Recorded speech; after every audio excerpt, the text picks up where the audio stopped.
Clouzot, Emmanuel Humeau, bâtonnier du barreau de La Roche-sur-Yon, tout nouveau bâtonnier, va s'asseoir dans quelques secondes dans cette voiture. Emmanuel Humeau est donc avocat, on va faire attention à ce qu'on raconte, et ensemble nous allons aller au conservatoire de La Roche-sur-Yon. Alors pourquoi est-ce qu'on va au conservatoire? D'abord parce que c'était un palais de justice auparavant, et puis parce que y a toujours un petit côté artiste hableur chez les avocats lorsqu'ils plaident, notamment, il faut savoir se montrer convaincant. On va donc découvrir une personnalité qui a fait ses études à Poitiers, qui est installée aujourd'hui avec un cabinet entre, je crois, Montaigu, La Roche-sur-Yon et Challans. Bref, il va nous en dire plus dans quelques secondes. Stars and steel, guitars and luscious lips as red as wine. Bonjour, cher Hervé. Ça va bien? Très bien. Merci d'avoir accepté ce petit challenge. Vous êtes plus habitué des prétoires que des extérieurs, notamment au Clouzot. Vous connaissiez les Clouzot? Je connaissais les Clouzot, C'est mais en passant, je Ouais. m'étais jamais arrêté. Vous m'avez dit en préparant cette L'occasion. émission 38 000 km par an. Ouais. Je ne m'attendais pas du tout à ça. Je pensais que quand on était avocat, on était plutôt entre son bureau et le prétoire. Ben oui, mais quand vous on se êtes déplace, spécialiste dans l'entreprise, dans le monde de voilà, l'entreprise. donc, quand on se déplace en expertise et quand on va plaider pour des clients qui ont des clients un peu partout en France, on est amené à se déplacer. D'accord. Donc voilà, Marseille, Lyon, Paris, je connais à peu près toute la France, tous les tribunaux. Même Avesnes-sur-Helpe, dans le Nord, ça existe. Avesnes-sur? Avesnes-sur-Helpe, la D'accord. boule d'Avesnes, le fromage. Ah oui, d'accord. Très beau tribunal. Très bien. Vous êtes Tout le petit. nouveau bâtonnier du barreau de La Roche-sur-Yon. Ouais. En un mot, c'est quoi un bâtonnier? Il est en charge de la discipline, ce qui n'est pas une chose facile, mais il est aussi en charge de veiller à ce que tout fonctionne bien dans les rapports avec les tribunaux, avec nos partenaires, que peuvent être les experts comptables, chambres des métiers, chambres de commerce, les différentes associations de médiation. Voilà. Il a un rôle de représentation de la profession. C'est pas honorifique, c'est très concret. C'est très concret. D'accord, on va en parler. En voiture. I met her in Monterey, and without thinking twice, I kissed her and threw sûr. away the key. Confirmez, vous savez pas où nous allons. Hein. Paradise, Non, je suis curieux, impatient. my C'est souvent cet effet-là. Ah ben oui. Voilà. Par ce beau soleil, par ce beau temps un peu frais, mais... C'est vrai qu'on a de la chance. Ouais. Hop, en avant. Alors dites-moi, Emmanuel, quand est-ce que c'est déclaré en vous la vocation de devenir avocat? Ah, tiens, c'est une bonne question.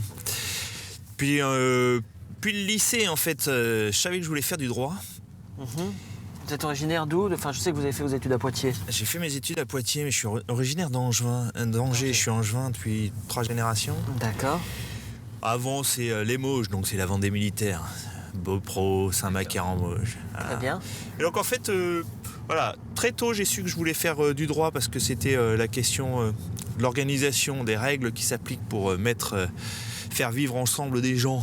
On est très proche de la politique. Et, Que vous avez touché du doigt, on en parlera tout à l'heure, parce que exactement. vous avez été adjoint au maire. Tout ceci a une certaine Montaigu. cohérence. Mais en réalité, au départ, je voulais faire du droit pour être commissaire de police. D'accord. Par identification à mon parrain, feu mon parrain adoré, qui voilà, très rapidement m'a fait comprendre qu'en réalité c'était pas très compatible avec les autres aspirations que j'avais, c'est-à-dire de mener une vie de famille. Oui. Et puis voilà, la profession d'avocat m'a tendu les bras ensuite pendant mes études de droit. Je me suis dit au final que c'est ce que je voulais faire, rendre service, appliquer les outils, la boîte à outils que sont les règles de droit, au service des gens, au service des entreprises. Et c'est comme ça que ma vocation est finalement née. Voilà. D'accord. Mais vous auriez pu faire, alors vous êtes spécialisé plutôt dans le monde de l'entreprise, vous auriez pu faire du pénal par exemple, des choses comme ça? Oui, j'en ai fait au début de ma carrière, mais c'est vrai que mon inclination porte plutôt vers le monde des entreprises, vers les PME, TPE, pour les matières, pour les rapports humains, mais je fais aussi, je suis dans un cabinet pluridisciplinaire, j'interviens aussi de temps en temps en droit pénal, en droit de la famille, je m'interdis rien, parce que je suis curieux de nature, et puis parce que quand la cause me semble devoir être défendue et intéressante, Voilà, on y va, on se pose pas de questions. D'accord. Alors, pourquoi vous êtes lancé en Vendée? Par le biais des rencontres, parce que vous bonne êtes question. associé, parce que... Tout simplement parce que je voulais m'installer dans l'Ouest. Ça, c'était un des premiers critères. J'avais pas envie d'être dans une grande ville. J'avais envie d'être dans un tissu qui soit dynamique. Et la Vendée répondait à toutes... On va pas aller par là, finalement. Parce que je vois que c'est barré.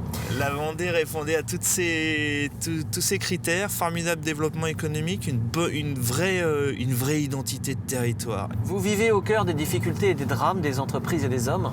Ouais. Vous avez un petit côté... Aussi des bonheurs, hein. Ah bon. Ah oui. Il y a un petit côté fossoyeur, ce que j'avais envie de vous dire. Ouais. Vous arrivez quand ça va vraiment mal.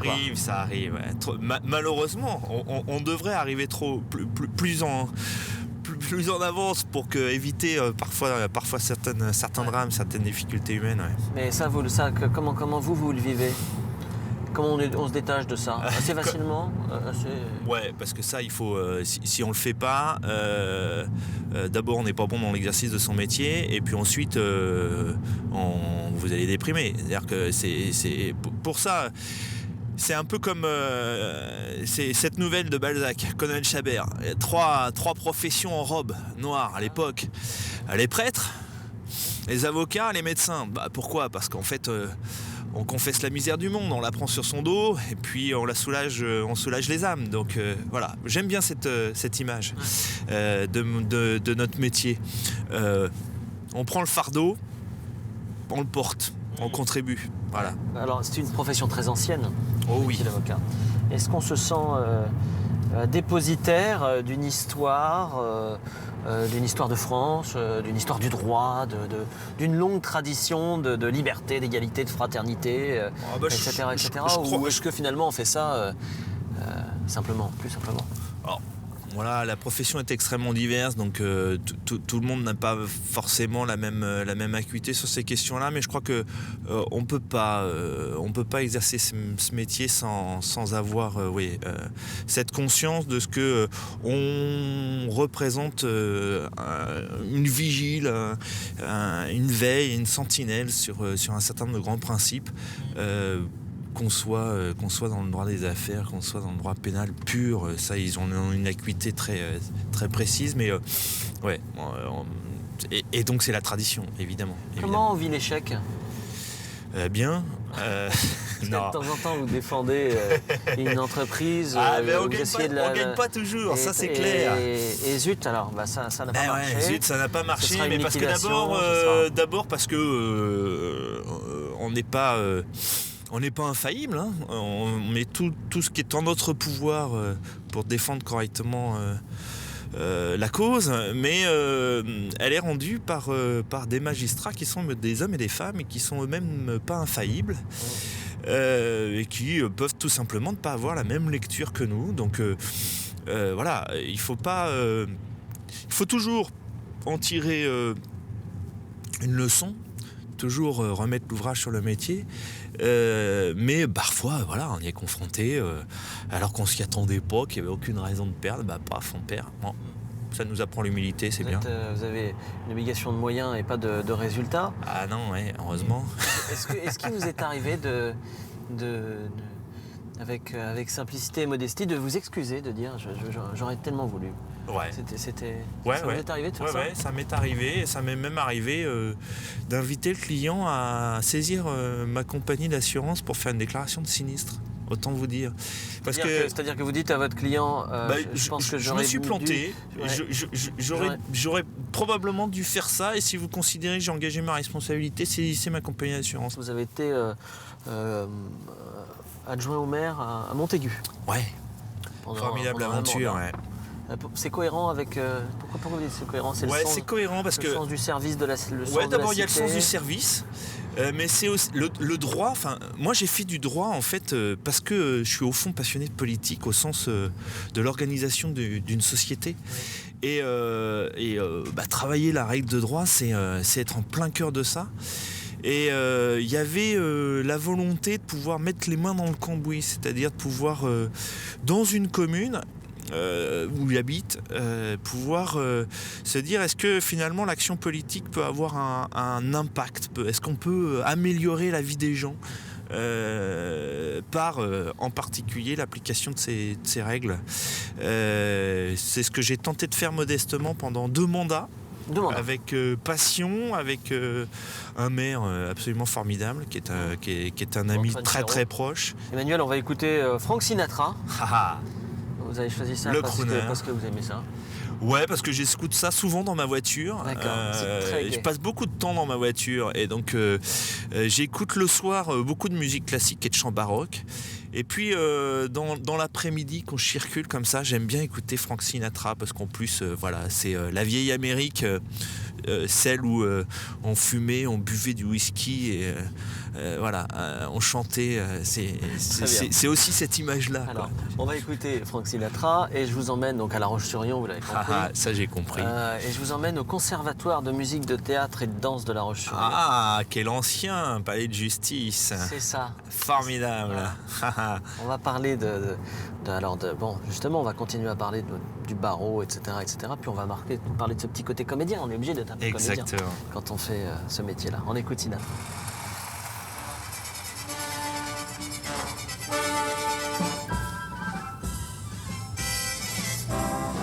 Des cuivres, une voix, un rythme. Formidable. Une nonchalance. Incroyable. Une classe folle. On peut avoir que la pêche quand on écoute ça. C'est intemporel. Ça détend. Stars and steel, guitars and luscious lips as red as wine.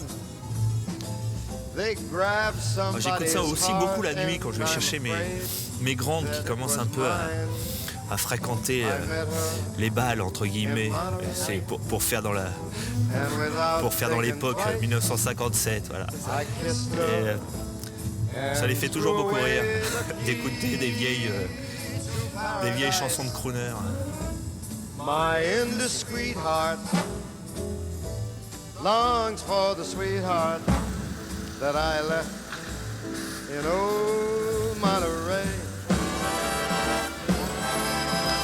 I met her in Monterey a long time ago. I met her in Monterey in old Mexico.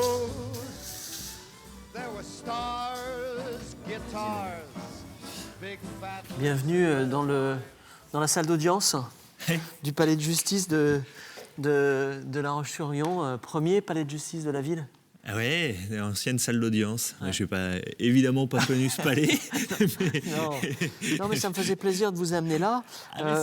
D'abord parce que j'avais envie qu'on parle de ce jeu. On est comédien un peu quand on fait le métier que vous faites. C'est-à-dire qu'on est là pour convaincre, mais au-delà, on rentre dans une logique de jeu, non ? Tout à fait, Ça veut dire qu'on se prépare, ça veut dire comment on fait travaille ça. L'avocat est finalement l'interprète de son client. Ouais. Il prête sa voix. Et donc effectivement, pour pouvoir convaincre, il lui faut prendre le rôle et puis venir donner toute sa persuasion pour le porter. Quand on dit prendre le rôle, c'est-à-dire qu'on n'est pas toujours naturel ? Oui, les gens le font plus ou moins naturel, mais effectivement, lorsqu'on plaide, on est dans un exercice véritablement de prise de parole en public. C'est assez commun avec le théâtre, et d'ailleurs à l'école des avocats, on apprend des techniques, oui, tout à fait, de positionnement du corps, etc. Parce que, il faut appréhender une salle d'audience, il faut appréhender un positionnement par rapport à des magistrats, vérifier si le magistrat aime qu'on bouge pas. Vous vérifiez qui est le magistrat aussi. Non, mais ça se sent avec le métier, on finit par avoir quelques habitudes et aussi quelques tocs. Alors, lesquels ? Vous avez quoi comme toc ? Moi, je joue beaucoup avec mes lunettes et j'ai tendance beaucoup à me déplacer d'avant en arrière, ce qui peut parfois énerver mon auditoire. D'accord. Je le sais. Expliquez-moi pourquoi vous avez décidé de devenir bâtonnier. Comment ça s'est présenté en fait ? Alors d'abord on me l'a demandé et puis ensuite c'est quelque chose qui me semblait naturel. La profession est organisée autour d'un ordre, des confrères qui se dévouent pour pouvoir faire fonctionner et je considérais qu'à un moment donné, ça fait 20 ans que je fais ce métier, il fallait que je rende un peu à ce métier, à mes confrères, ce qu'ils m'ont donné, ce qu'ils m'ont partagé. Donc c'est pour ça que j'ai choisi de répondre favorablement à cette sollicitation et me mettre pendant ces 2 années à venir au service de mes confrères pour le bien de la profession. Quelle place ça va prendre dans votre quotidien? Et est-ce qu'on est rémunéré d'ailleurs quand on est bâtonnier? Alors on perçoit une indemnité, mais qui est pas symbolique, parce que voilà, mais qui est normale. Elle nous permet en réalité de rémunérer un collaborateur pour nous remplacer en fait. Alors on va parler de vos priorités. C'est la communication, c'est ça? Alors moi, ce que je souhaiterais, c'est effectivement 2 choses. C'est d'abord faire connaître la formidable force de frappe que représente ce barreau en Vendée, parce que on n'a pas à pâlir, à rougir de ce que font les autres. On a des très très gros barreaux comme à Nantes où ils sont bientôt 1000, mais voilà, on a 126 hommes et femmes. Beaucoup plus de femmes d'ailleurs, parce qu'on a 76 femmes pour 50 hommes. Oui. Donc un barreau très féminisé qui ont des compétences, se forment régulièrement. On est astreint à 20 heures de formation continue et qui sont capables de rendre des services dans des spécialités très diverses et variées. Il faut le faire savoir, on ne le fait pas assez. Donc moi, mon objectif, c'est de le faire savoir. Et puis mon deuxième objectif, c'est de prêter une attention particulière aux plus jeunes.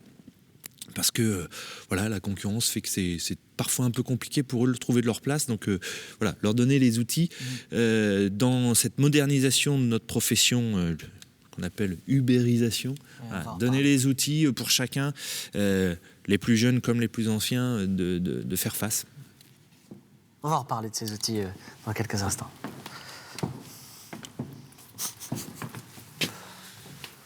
Voilà. Vous voulez des instruments de musique? Vous n'êtes pas musicien, vous?